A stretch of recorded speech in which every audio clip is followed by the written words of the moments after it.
भाजी विक्रेत्यांना वाचवताना ट्रॉली खाली दुचाकीचा चक्काचूर. पुलावरील अतिक्रमणामुळे नागरिकांचा जीव धोक्यात.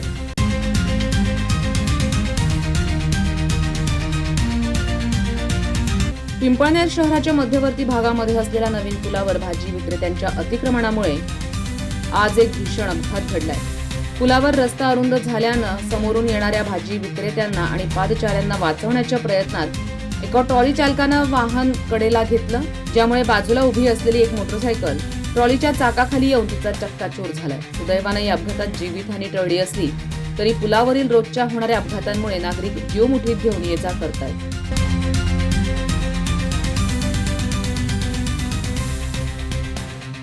पिंपळनेर नगर परिषद आणि सामोडे ग्रामपंचायत भाजी विक्रेत्यांना पर्यायी जागा देण्याबाबत उदासीन आहे. वाहतूक पोलीस शहराऐवजी घाटात किंवा बाहेरील रस्त्यांवर ड्युटी बजावण्यात मग्न आहेत.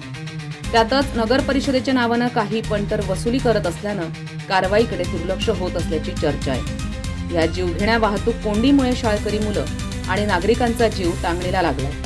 प्रशासनानं त्वरित याची दखल घेण्याची मागणी केली जाते.